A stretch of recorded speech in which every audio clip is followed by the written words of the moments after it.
So Corey, what's the difference in your mind, and you might not know, but just make it up, between like Waterfall and Agile? Like why are they different ones?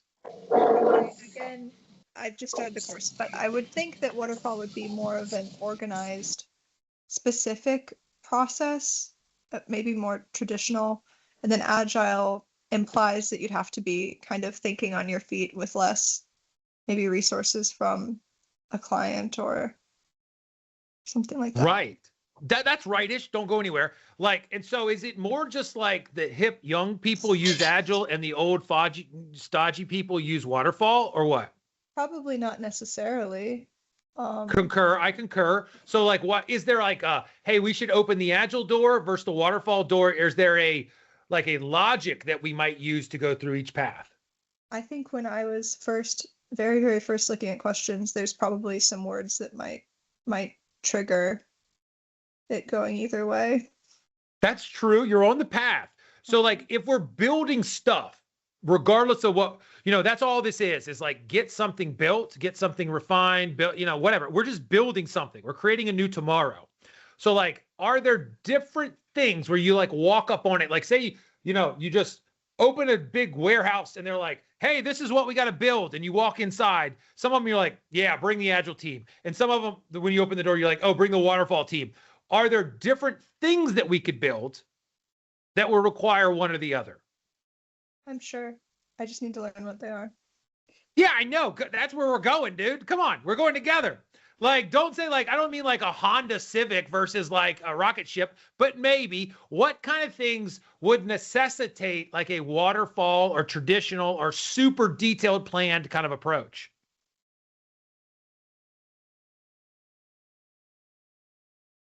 I only got so much fake coffee, meaning milk. So I don't want to run out, dude. Give me something, Corey. Maybe like a super detailed ask. Somebody who has more information, they're bringing more information to the table. 100%. Okay. So if like we were building like an app and it was like, a Roomba for your yard to like pick up dog poop or whatever. Okay. Like that's a concept. It's kind of cool, whatever. Maybe, maybe not. I don't know. And the app, would we plan that out for like, the next 19 months of like app features? Would that be smart? Maybe not. I don't deal in question marks, dude. No. So like, yes or no? No. Still sounds like a mild question mark. No.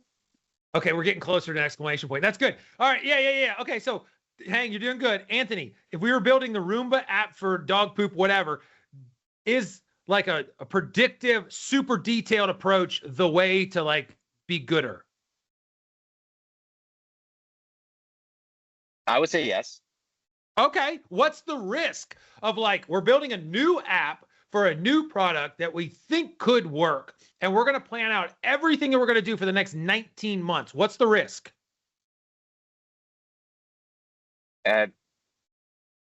It couldn't work. Certain things don't work out the way that you want it to. There's delays, things change, ideas change. The goal of the project may adjust or change. All those things and many more. You hit on it like bing, bing, bing. So in those situations when it's a new idea, we've never done it before, we don't exactly know what we're doing, we have a general idea, we have to test it, the customer might change, the market might change, the whatever might change. We're like, dude, I don't want to bet all my money on a perfect plan. I've got to be more like flexible, agile in my approach to planning and executing. And so all that means to go is like, instead of planning from here to here, we're going to say, hey, we have an idea that we're going to build something cool, but let's just plan like right here and do that. And then see if it works. Then plan right here and see if it works. And then plan right here. So that's the concept of Agile. Let's not bet all our bet on incomplete knowledge and hubris, if you will. So iterations and the iterations. Yeah. It's like, hey, what's the first thing we got to do? Well, let's build a prototype. Sweet. Like, even if, does that mean it has to work and be in the yard? Nah, maybe we even go shorter. Maybe we just build up mock-ups that people can look at of like the way the thing, okay, we could do that and learn. And then we go, oh, they hate this, they like this. Let's learn. Let's learn. Let's learn. I just got out of a sprint review literally like 8 minutes ago or whatever. And a lot of the ideas that my team had, we're building like a new way to store videos and do all these things. We had ideas there that weren't able to be come up with until we looked at the thing that they just built. Like, it just like, it's hard to do it. So that's like Agile's the right path and we're discovering things. Now, let me go to Stu. If we were building a bridge, like, or a building, do we want to discover our way into it? Or do we want to have that thing nailed down, dude? Like everything all the way up to like 73 floors. Nail down because it's a structured thing. So I would say predictive approach. Yes. Now the design might be, hey, we're going to design really quick. Is it going to this way, that way? Is it going to have, all that stuff. The designers, the engineers, whatever on the front end might design it, might go iterative in their design. But once it's locked down, the design, like we can predictively say, hey, we need to plan out however, it's going to take 9 or 19 months to build this bridge. We need to order. First of all, I need to know what to order. So all this steel, all this concrete, all this whatever, all these nuts and bolts and washers and blah, blah, blah, and paint. They need to know that at the beginning because they got to go order it. It takes forever to get here. And then they got to get all the crews going and all the permitting and all the other jazz. We have to nail that down at the beginning. And we know what we believe because it's like, we know what it's going to look like. We know how big and whatever. So that's more of a predictive approach. That makes sense for predictive. Whereas the app, who knows, dude? We have an idea, but we're going to learn as we go. So just see the two paths. That's the whole goal. Is that better-ish, Corey? Yeah, thanks. I appreciate it.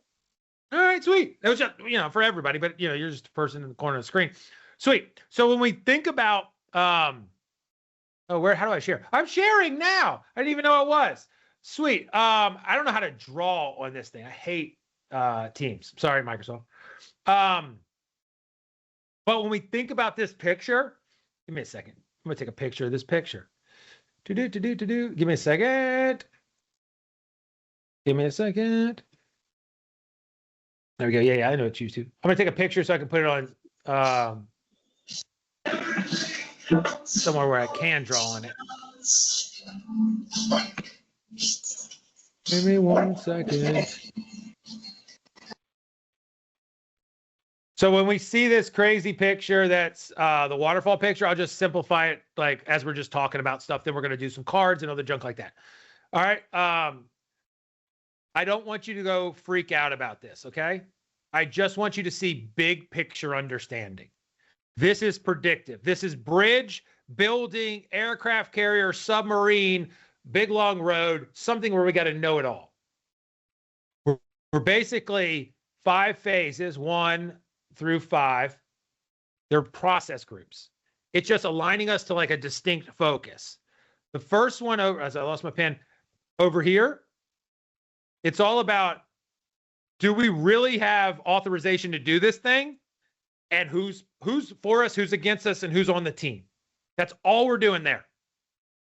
And the charter, like right up here, we're saying, hey, big boss, high level, it's going to be a bridge that's going to be, well, not this tall. It's going to be a building that's going to be this tall and have this many floors, and this is how much we spend, and we got to be done by this day, and all these other constraints, whatever. We're getting authorization through sponsorship. They're signing a charter for the big boss tying it. It authorizes us to use money and go. Sweet, we're in the game. Then as we go down, we're saying, before we start running, let's just think about who's on our team, who are the stakeholders, who's impacted internally and externally. It could be like the EPA, could be like the city, could be like, community groups. It could be like the vendors that are going to be in our building. It could be like the construction crews. All those are external stakeholders, but stakeholders to us and our team and our business and all that stuff. So who's in our stakeholder network? That's what we're doing there. Now, once we got that down, it kind of creates the opportunity for us to say, now let's go crazy and plan it down. And with the plan and the videos we talk about this, we have an approach to plan, like how we're going to do it. Those are all those like project management plans, schedule management plans. It's like, how are we going to lead this thing? And really, it's like, we go stupid deep in like the scope. That means, what is the building? How tall is it? What is it? How is it constructed? Like break down every nut, bolt, and detail. So we're breaking that down. Then as we're doing that, we're figuring out, oh, for a building this tall in this way and all these stuff, what is the schedule? What does everybody need to do every week? And then how much is going to cost? Those are like, they call the triple constraints. Okay. That's like the heart. What are we doing? When are we doing it? And how much it costs? So we're bouncing back and forth. Once we lock those things down, all I need you to see is like, this picture is like, yo, big picture, that's what we're knocking down. And we got to talk to a bunch of people, make hard decisions, refine our ideas, but we're locking it down and saying, this is officially what we'll build. We're going to do this. We're not going to do this. Here's what's going to be done. Here's what it's going to cost. And then we got to get the sponsor to sign it again. So the sponsor signs it. They sign the charter, say, yeah, you're authorized to go pursue this. Then we say, hey, we took your ideas. We nailed them down to say, this is exactly what I'm going to give you at the end. And they look at it and go, yeah, no, yeah, okay, I can do it, yeah. They sign, yep, I dig that. Please make that happen. And so that's the baseline. There's 3 of them: scope, schedule, cost. That's like the official version. Like, it's in stone now. All this other stuff, these other processes, support the development of the baselines. Like, let's think about quality. Let's think about our people. Let's think about how we communicate. Let's think about what the risks are that won't take us off their track.